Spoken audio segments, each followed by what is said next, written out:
pero en el 2030 vamos a seguir con nuestros vecinos de Argentina y Brasil, no nos podemos mudar de barrio, no tenemos capacidad de influir, necesitamos integrarnos en la comunidad económica internacional. Estos hechos no van a cambiar, son irreversibles. Ahora, lo probable es lo que podemos modificar, es lo que los uruguayos podemos modificar de aquí en más. Y yo he identificado algunos puntos como que depende de nosotros poder modificarlo. Regulación laboral sumamente rígida que frena la movilidad, y esto es reconocido por todos. Rigidez que no termina beneficiando a los empresarios, termina también perjudicando a los propios trabajadores. Funcionamiento del Estado burocrático que no va a la velocidad del sector privado. El Uruguay exporta software y se le requiere la partida de nacimiento y 10 o 15 sellos. Es el país de los sellos. Aquí se nos prometió la madre de todas las reformas y hemos tenido el hijo más adiposo, paquidérmico y lento que ha podido tener la historia del país, sin lugar a dudas, de la cual incluso se queja el propio presidente Mujica hoy de ese estado burocrático. Debemos de tener una fuerza de trabajo, tenemos una fuerza de trabajo, reducida, los niveles de calificación no están acorde a las necesidades de la nueva inversión y tecnología, insuficiencia total de infraestructura física y virtual. Nuestro sistema financiero es estable, pero no puede canalizar el ahorro para la inversión productiva. El sistema tributario sigue siendo complejo. Tenemos un peso del sistema tributario sobre el producto del 30%. La actual estrategia de inserción internacional no es proactiva, está influenciada fuertemente por el interés ideológico. Se nos prometió más y mejor Mercosur y tenemos menos y peor Mercosur, con todas las falencias y los problemas que esto implica de dependencia en el marco internacional.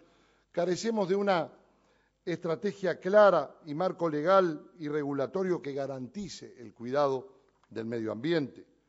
La velocidad de la resolución de las controversias de los ciudadanos que requieren justicia se ve demorada por dificultades económicas del sistema judicial, pero también por los propios procedimientos en el sistema judicial.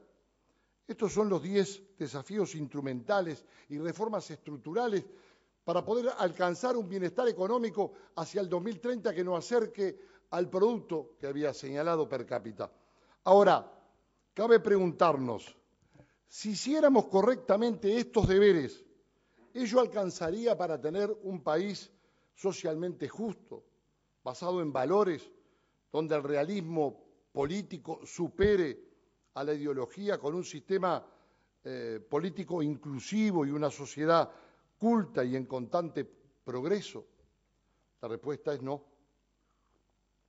No es suficiente, aun cuando hagamos estos 10 deberes y quizás seguramente algunos más de los que se pueden haber identificado en los problemas estructurales. Falta lo imprescindible, falta lo impostergable. Y lo impostergable, lo único que articula la recuperación de valores que permiten una convivencia social ordenada y sustentable, con la modernización del aparato productivo derivado de la incorporación de tecnología y su debido aprovechamiento, es el sistema educativo. Compatriotas, la revolución que tenemos que hacer en el Uruguay, que ya debimos haber hecho, es la revolución de la educación. Esa es la gran revolución que tenemos que impulsar y concretar. Esa es la asignatura todavía pendiente. Sin educación no vamos a tener futuro. Sin educación no vamos a poder llegar bien al 2030. Sin educación estamos profundizando la brecha entre las oportunidades de los uruguayos, dependiendo del pago, dependiendo del departamento en donde vivan, dependiendo de los recursos económicos que tengan, dependiendo si pueden pagar o no la educación privada. Y yo creo que esto es una fuente tremendamente irritante de injusticia que sepulta y posterga las posibilidades de crecimiento, de desarrollo económico, humano y social de nuestro país. Porque por más tecnología que incorporemos, si no tenemos un capital humano acorde, no la vamos a poder aprovechar. Y por más calificada que esté nuestra mano de obra, si no tenemos una base de valores en nuestros ciudadanos, no podemos avanzar como sociedad. Y esto me parece que es claro, indubitable, indiscutible, fácilmente demostrable. El deterioro de los valores es tal, a mi juicio, que la reserva moral no podrá operar en el futuro como un amortiguador. Miren, estaba reflexionando hace unos días la crisis del 2002, que nos tuvo como testigos a nosotros en el Parlamento en aquellos días dramáticos de agosto del 2002 para buscar lograr aprobar la ley de reprogramación de los depósitos de los bancos públicos. Bueno, la crisis del 2002, con los valores y reglas de convivencia social de hoy, hubiera sido mucho más devastadora que lo que fue. Y esto marca un enorme retroceso en términos de sociedad. Todos los guarismos de la economía pueden superarse. Los guarismos de la educación pueden superarse. Pero la caída libre de un país en su sistema de valores como columna vertebral, como comunidad espiritual, como decía Wilson Ferreira, es precisamente uno de los grandes debes en la proyección y en la articulación de políticas de Estado que el país necesita. Nosotros, al comienzo de este gobierno, vimos un gobierno con intención de diálogo y buscamos recorrer los caminos de diálogo, de entendimiento, porque uno va aprendiendo que gobernar es difícil, que desde la oposición decir que no a todo es mucho más fácil y sencillo, y que solamente recorriendo caminos de construcción nacional un país puede avanzar.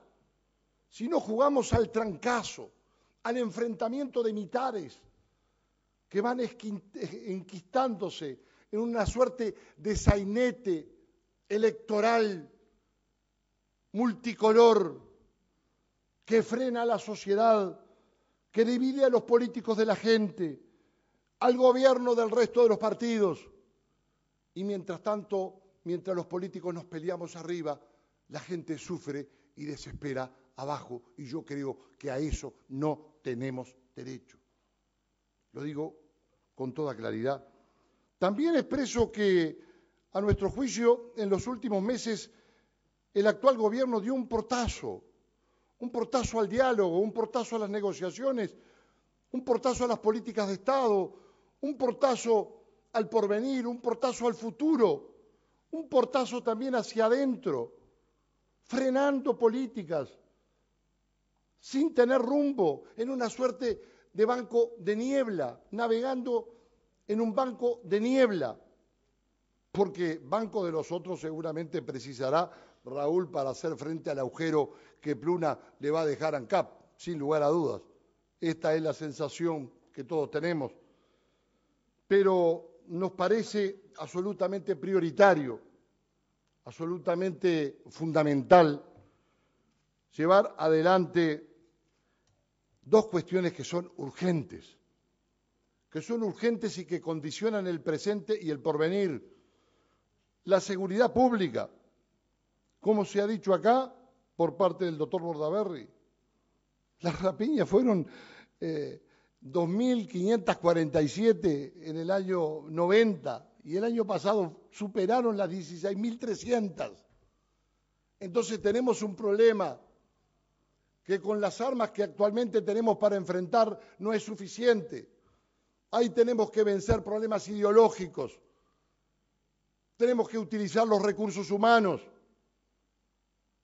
de todo tipo y naturaleza de que dispone el país para enfrentar la delincuencia, para enfrentarla con éxito, para que esta sea una tierra de paz, para poder defender a los honestos, para poder defender a los que trabajan, para poder premiar el esfuerzo y no castigar el éxito, como muchas veces solemos hacer como ejemplo de cultura nacional en una sociedad que termina hablando de postergaciones. Y por eso en materia de seguridad, yo digo claramente que si tenemos Fuerzas Armadas haciendo misiones de paz y cumpliendo funciones de policía en el extranjero y las precisamos para ayudar a la policía y enfrentar el delito, tenemos que hacerlo como forma de reacción firme, clara y contundente para mandar un mensaje que el país es un país de tolerancia, de paz, de equilibrio, que se defiende la propiedad y la vida como valores esenciales consagrados en la Constitución de la República. También apostamos, para ir finalizando, a un pacto educativo, porque reseñaba que lo impostergable es la educación, porque sigo pensando que la educación es lo esencial.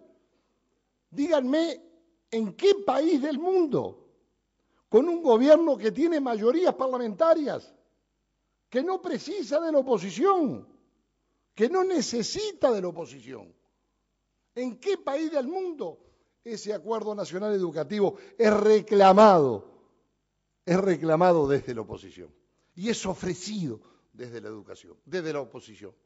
¿En qué país? Nómbrenme uno.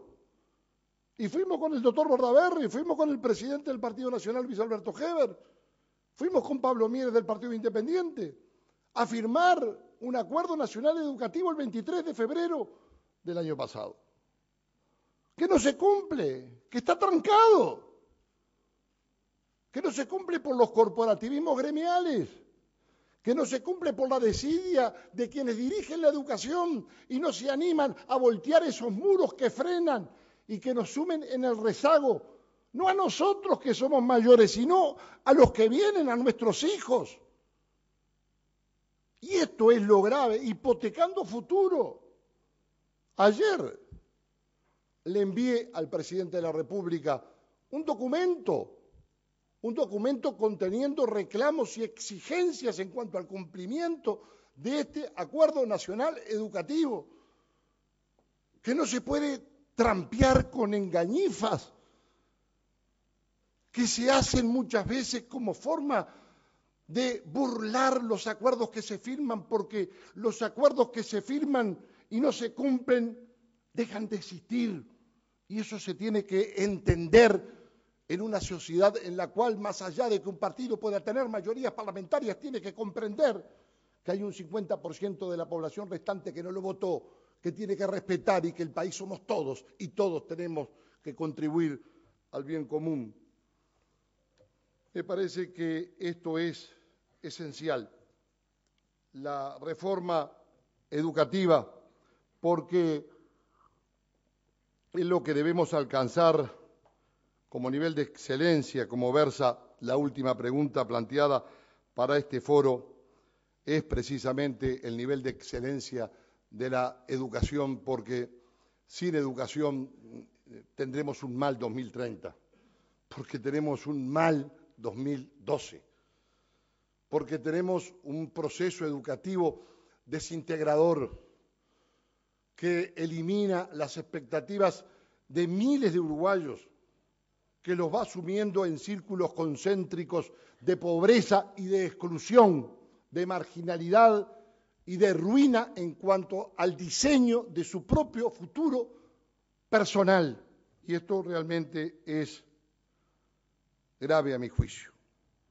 Finalizo expresando, como dijera el filósofo existencialista Søren Kierkegaard, la vida solo puede ser comprendida mirando para atrás, pero solo puede ser vivida mirando para adelante. Tenemos angustias, tenemos incertidumbres, pero tenemos voluntad. Los seres humanos tenemos la facultad de transformar esas angustias en certezas, esas incertidumbres en seguridades. Y por eso también con aquel danés le digo que la angustia del presente, la angustia es el vértigo de la libertad y merece poder hacerlo en la construcción de políticas conjuntas en donde no nos separen las divisiones ideológicas y nos aúnen el esfuerzo conjunto de construir un país más justo, solidario para todos los uruguayos. Muchas gracias.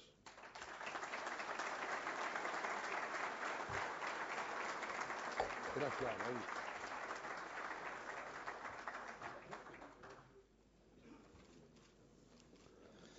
Buen día. Felicitaciones a los directivos de ACDE por la organización de esta reunión. Muchas gracias por la invitación a compartir la mesa con estos dos prestigiosos compañeros de panel que tengo.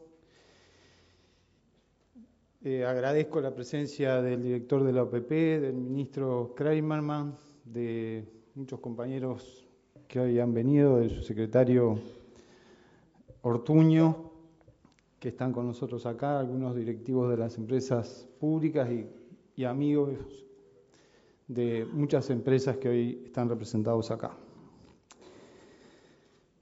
Como estamos en un desayuno y ahora todo el mundo se tiene que ir a trabajar, voy a tratar de dar una visión un poco más positiva, perdónenme, porque después hay que encarar todo el día, hay que seguir.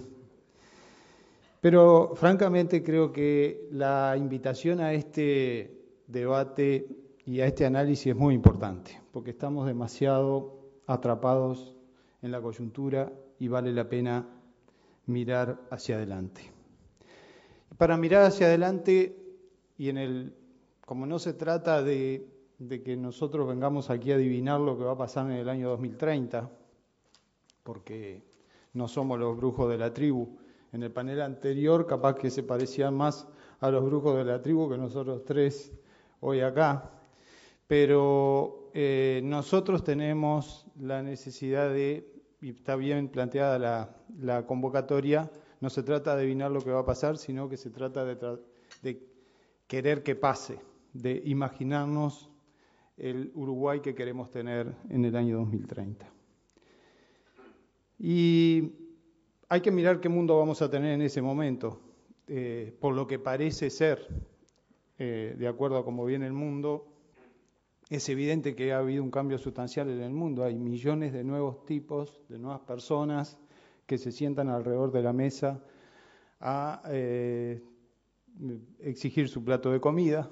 Eso ha generado una demanda creciente de alimentos, de recursos, de energía, de agua, y esa situación, tal como viene evolucionando el mundo, seguramente se va a incrementar cada vez más. O sea, vamos a tener un mundo con una fuerte demanda de recursos estratégicos, alimentos, metales, energía, agua. Sin duda que también este mundo ya lo indica, en toda su producción global ha ido generando eslabones donde integra cadenas de producción que se van sumando para generar valor. Y seguramente vamos a tener que ir procurando insertarnos en esas cadenas de valor del mundo. El mundo va cambiando con nuevas economías que son emergentes y que, producto de la crisis global, cambia sustancialmente el eje al que hemos estado acostumbrados. Sin duda, Brasil, Rusia, China, India, están llamados a jugar un papel muy importante en ese mundo que vamos a tener dentro de 18 años. Es increíble la velocidad que han tomado los cambios tecnológicos, el crecimiento, el desarrollo de la sociedad del conocimiento, de la biotecnología, de los TIC, de la bioprospección. Y sin duda vamos a tener un mundo que va a tener unos 8.500 millones de personas, y un mundo que va a estar mucho más envejecido que este que tenemos hoy, por la expectativa de vida cada vez más creciente, sobre todo en muchos de los países de mayor población, con un peso importante de nuevos jubilados y de nuevos pasivos que van a prevalecer sobre el mundo activo que tenemos hoy. ¿Qué Uruguay nos imaginamos? Es difícil de prever desde hoy cuáles van a ser los elementos principales, pero sin duda la apuesta tiene que seguir estando dada, como lo hemos venido haciendo, a la diversificación productiva, a las agroindustrias, a la producción de bienes y servicios que son estratégicos, las energías renovables, el turismo, los servicios financieros, los bienes culturales, el audiovisual, el software, los nuevos sectores de la economía que se van desarrollando, la biotecnología, la nanotecnología, la electrónica, la metalmecánica, los químicos, los plásticos, pero sobre la base de elementos que consideramos que tienen que cortar horizontalmente a toda esta producción, que tiene que ver con la calidad, con la búsqueda de la calidad, por las características de nuestra producción y por la característica de los mercados a los que tenemos que acceder, por la sustentabilidad,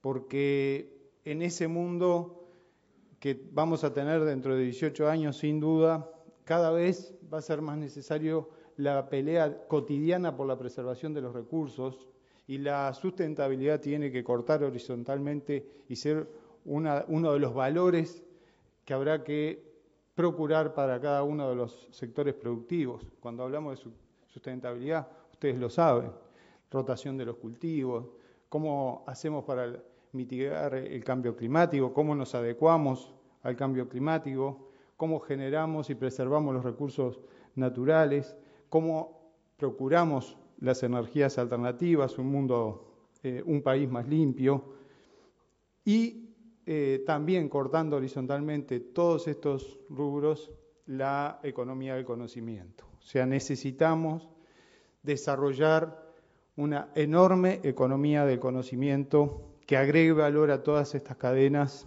que agregue biotecnología, que agregue investigación científica, que agregue un acuerdo, una alianza estratégica entre la producción y la academia, entre la producción y la investigación.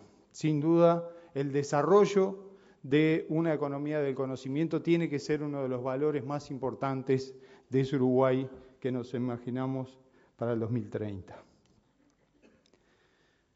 Desde el punto de vista de la infraestructura, tenemos que seguir apostando a ser una puerta importante de la región.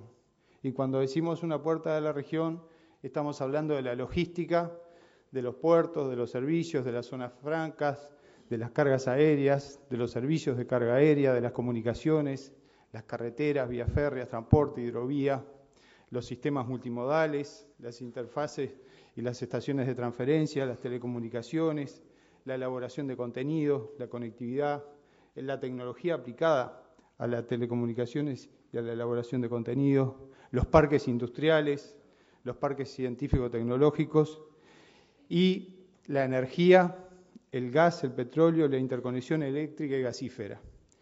Nosotros estamos buscando hidrocarburos en el país. Nosotros mismos estamos sorprendidos de los resultados que hemos obtenido en estos llamados internacionales. Es muy probable que de aquí a esa fecha hayamos podido desarrollar una economía relacionada con los hidrocarburos en el Uruguay.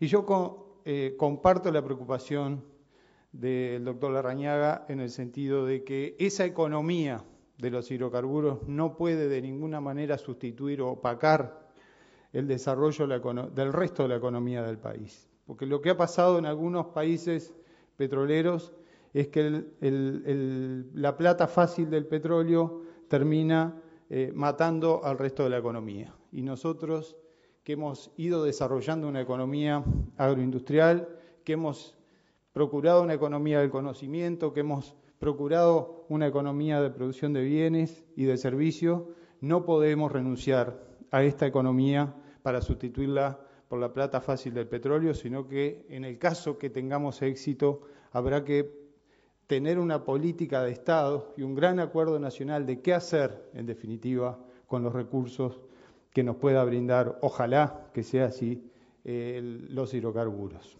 Y también cómo nos vamos a defender en esa época, si eso llega a pasar, con las enormes reservas de agua y la posible presencia de hidrocarburos que tengamos en el Uruguay. La economía del gas, del petróleo y de los hidrocarburos es una economía tremendamente demandante de conocimiento, de investigación, de agregado de conocimiento. Por lo tanto, hoy mismo estamos con el desafío de cómo formamos y capacitamos cada vez más gente relacionada con el petróleo. No tenemos ingenieros petroleros, tenemos necesidades para el control de lo que van a hacer las empresas. 1.500 millones de dólares de inversión en los próximos 3 años es mucho dinero y tenemos una expectativa enorme de cómo formamos y capacitamos a nuestra gente y cómo formamos una masa crítica que nos permita acompañar ese proceso.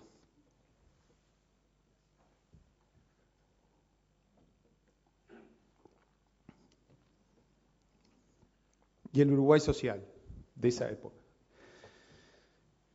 Todos coincidimos en que tiene que haber una pobreza menor al 10%, en que en ese país no puede haber indigencia, en que la ocupación tiene que ser plena,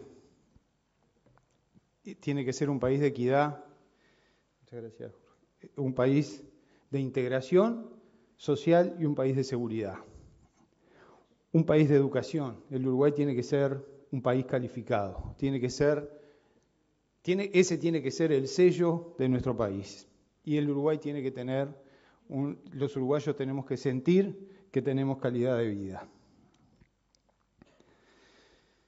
¿Cómo se construye o cómo podemos llegar? ¿Cuáles pueden ser los pilares que nos permitan llegar a ese Uruguay? En primer lugar, estabilidad política, jurídica y económica.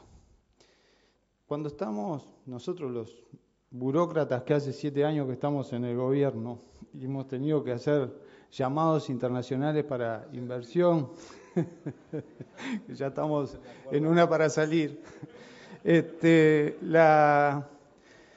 Las inversiones en el área de ustedes lo saben bien, los que están aquí, en sus empresas, en la economía, en la industria y también, obviamente, en el petróleo, en la energía, las inversiones siempre son de largo plazo.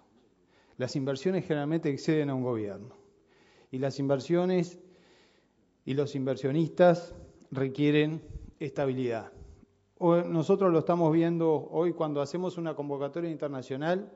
Las empresas que vienen a la Ronda Uruguay 1 y a la Ronda Uruguay 2 saben que el único riesgo que tienen en el Uruguay es el riesgo geológico. Todas las demás son certezas, desde el punto de vista de la estabilidad política, desde el punto de vista de la estabilidad jurídica, desde el punto de vista de la estabilidad económica, y eso lo tenemos que garantizar para adelante. Tenemos que impulsar la formación de capital humano. Hoy, cuando uno mira, vamos a hablar más adelante de esto, pero cuando uno mira las sociedades, hace poco estábamos en una presentación y uno de los panelistas decía, con mucha inteligencia, que quizás a los países hay que medirlos hacia el futuro por su juventud, por la cantidad de gente joven que tienen, y hay que medirlo por la forma en que tratan a esa juventud, cómo tratan a ese enorme capital humano. Uno de los activos más importantes que tienen los países es justamente la juventud, y debemos procurar la formación de ese capital humano. Vamos a referirnos después a esto. Promover la innovación y la creación de conocimiento desde ahora, generar plataformas de trabajo y de investigación. Hemos tenido la instalación del Instituto Pasteur, pero seguramente deberemos procurar la instalación de plataformas de investigación científica, de generación de conocimiento, de producción de patentes en el Uruguay, porque tenemos científicos uruguayos desparramados por todo el mundo y también tenemos una enorme cantidad de científicos en nuestro país que si nosotros pudiéramos generar una plataforma que les permita trabajar, tener recursos, aliarse con la producción, aliarse con la economía, seguramente esa plataforma permitirá la generación de innovación y creación del conocimiento y que ese sea uno de los aspectos principales de nuestra economía. Aumentar sostenidamente la tasa de inversión. La tasa de inversión de nuestro país ha venido creciendo firmemente en los últimos años, pero todavía no alcanza. Necesitamos que la tasa de inversión esté alrededor del 30% del producto, andamos alrededor del 20%. Se ha venido incrementando, pero debemos trabajar para incrementar la tasa de inversión. Y debemos trabajar para incrementar la tasa de inversión pública y la tasa de inversión privada. Y procurar atraer la inversión extranjera directa, fundamentalmente hacia las áreas de la economía que requieran un mayor valor agregado y una mayor capacitación. Fomentar la exportación de bienes y servicios y que eso sea una cultura del país. El servicio exterior, cada uno de nuestra propia cultura, hasta nuestro deporte, contribuye a la generación de una marca país. Y sin duda, la exportación tiene que ser una cultura del país porque somos un país pequeño, somos una economía pequeña y debemos convertir a la llegada al mundo en una cultura del país. Y para poder generar esa situación debemos trabajar en todos los ámbitos. Y debemos poner a nuestro servicio exterior, a nuestra cultura, a nuestro deporte, al servicio de la presentación de la marca Uruguay en el mundo. Ese debe ser una de las líneas de trabajo. Hay, obviamente, que procurar valorizar el cuidado del medio ambiente y la sustentabilidad, tal como lo mencioné hace un rato, y la construcción de un Estado inteligente. Cuando hablamos de Estado inteligente hablamos de un Estado que intervenga en aquellos aspectos que tienen que ver con la estrategia del país, que intervenga en la planificación, que invierta en la estrategia que el país tiene que tener, que invierta en áreas estratégicas que el país debe tener para asegurar la producción, para asegurar los servicios, para asegurar el desarrollo, para asegurar la educación, para asegurar la seguridad. Tiene que haber un Estado inteligente, un Estado que regule, que permita el desarrollo, que estimule la inversión, sin duda, pero tiene que ser un Estado inteligente y hay que trabajar entre todos para poder construirlo. Debe haber una interacción público-privada permanente. Hemos, en la empresa que me ha tocado dirigir en estos años, tenemos una vasta experiencia de asociación público-privada. Tenemos muchos emprendimientos desarrollados con el sector privado y se ha hecho una experiencia. Y esa experiencia se puede trasladar a otras áreas del Estado, sin duda. Pero debemos pensar en el desarrollo de la economía y en el desarrollo de la sociedad en una sintonía que tiene que haber entre en la interacción pública y privada, cuando hablamos de la educación, cuando hablamos de la salud, cuando hablamos de la economía, cuando hablamos de la producción, cuando hablamos de la cultura. Y el Uruguay tiene que estar integrado a la región y abierto al mundo. Nuestro país hoy tiene como bien decían los dos panelistas anteriores, nosotros no nos vamos a mudar de barrio. Pero sería un error no tener una relación estrecha con la región cuando estamos pegados a una de las futuras potencias mundiales, porque nadie tiene duda de eso. Cuando somos un país tan pequeño que uno de nuestros atractivos para la inversión posiblemente sea ser, y todos ustedes lo saben, una de las puertas de entrada a esta región. La posibilidad que desde aquí nos convertamos en plataforma de ingreso a una región importante de América Latina. Por lo tanto, nosotros no podemos renegar de nuestra región. Tenemos que fortalecer los vínculos con nuestra región Y esa tiene que ser una política permanente del Uruguay, les guste o no les guste a nuestros vecinos. Esa es una decisión que la tenemos que tomar nosotros. Es posible que muchas veces el amor no tenga reciprocidad, pero tiene que ser una política de nuestro país el fortalecimiento de la relación con nuestro continente, con nuestra región, con América Latina, porque parte del posicionamiento que el Uruguay tiene que tener hacia el futuro, en un mundo que va a estar absolutamente regionalizado, porque en el mundo que concebimos hacia adelante, tal como se ve, sin duda el mundo va a ser de grandes jugadores, y en esos grandes jugadores la única manera que nosotros tenemos de poder estar es aliados con nuestra región, en estrecha vinculación y una fuerte vinculación con la región, pero abiertos al mundo. Va a pasar en estos días, el ejemplo lo está dando el presidente Mujica, porque me siento muy consustanciado con la forma en que el presidente ha diseñado esta política exterior. En estos próximos días, van a pasar dos cosas. El presidente va a recibir al primer ministro chino y el presidente se va a reunir con la presidenta de Brasil. En pocos días van a pasar dos ejemplos claros de lo que estamos hablando cuando hablamos de la integración a la región y la apertura al mundo. Esto es lo que tiene que pasar.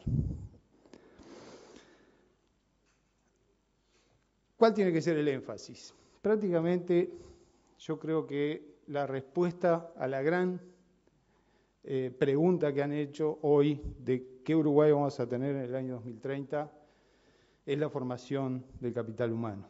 La respuesta está en la educación. Francamente, considero que para los temas más importantes que se han planteado hoy, la única respuesta de mediano y largo plazo que tenemos es la educación. Para la seguridad, para el desarrollo económico, para la producción, para la inserción en el mundo, para los problemas que tenemos, la única respuesta que hay es la educación. Y yo soy crítico de lo que se ha hecho en la educación. Yo no puedo defender lo que se ha hecho en la educación porque tengo dos hijos que están que son adolescentes y que están en secundaria y también siento que nosotros estamos en un debe. Lo que estamos viendo, como bien se decía hoy, no es el resultado solamente de una gestión de gobierno. Lo que estamos viviendo es el resultado de una acumulación que se ha vivido en todos estos últimos años. Hay mucho, es un desafío enorme. Creo que es el desafío más importante que tenemos en el Uruguay, el tema de la educación. Y tiene que exceder las facturas políticas. Lo que tenemos que hacer en la formación del capital humano, donde tenemos que poner foco en la infancia, en la primera infancia y en la adolescencia, porque los gurises que en este momento están naciendo en el Pereira Rosell o en el CASMU, los que están ahora naciendo van a tener 18 años en el Uruguay del 2030, y los gurises que hoy están en la adolescencia van a ser los padres del año 2030, los que van a tener 30, 33, 35 años en el año 2030. Esos adolescentes van a ser los padres, los que van a estar generando una nueva generación. Tenemos que focalizar en todos nuestros recursos y nuestros esfuerzos en esos dos sectores. Por eso yo me siento absolutamente consustanciado con lo que se ha hecho relacionado con el Plan Ceibal. Es muy importante lo que se ha hecho con el Plan Ceibal. Genera una nueva plataforma que ojalá la podamos aprovechar y que no la hemos aprovechado del todo todavía. El presidente acaba de lanzar hace pocos días un programa que se llama Uruguay Crece Contigo. El Uruguay Crece Contigo apunta a brindar atención a las madres embarazadas y a la primera infancia en lo que tiene que ver con salud, con alimentación y con estímulo. Porque cómo se educa a un niño, a un bebé de esa edad, se lo educa educando a los padres para el estímulo, para que en esa primera edad, en esa etapa de la vida, donde se están formando las conexiones neuronales, las barras de mielina, es muy importante el alimento, la salud y el estímulo, porque una parte importante del cerebro puede no desarrollarse si no recibe en ese momento el alimento, el estímulo y la salud que requiere.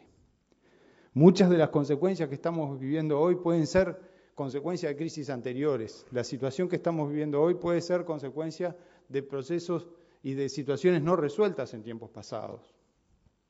De falta de alimentación, de falta de estímulo, de hogares donde los problemas no estaban resueltos. Y hoy esa situación se reproduce. Entonces debemos, y por eso comparto plenamente, y he apoyado plenamente la iniciativa, y creo que todos debemos apoyar la iniciativa que ha lanzado el presidente de la República con el Uruguay Crece Contigo. Es una apuesta a que tengamos en esa base cerebritos bien formados. Mientras las autoridades de la educación discuten qué le vamos a poner mañana a esos cerebros, qué información le vamos a dar, qué le vamos a agregar, por lo menos aseguremos que la base estructural de esos cerebritos está bien formada. Por eso me parece muy importante este programa. Nosotros tomamos una iniciativa que se la planteamos a las empresas públicas. Yo estudio y trabajo. Y las empresas públicas lo acompañaron el proceso, todos lo hicimos nuestro, hicimos una convocatoria y se anotaron 46.000 gurises de 16 a 20 años para 800 puestos de trabajo. Esos 46.000 gurises, que son adolescentes, que son jóvenes, se sentaron frente a una computadora y escribieron: yo quiero estudiar y quiero trabajar. Significa que esos muchachos nos están dando una señal, necesitan oportunidades. Y nosotros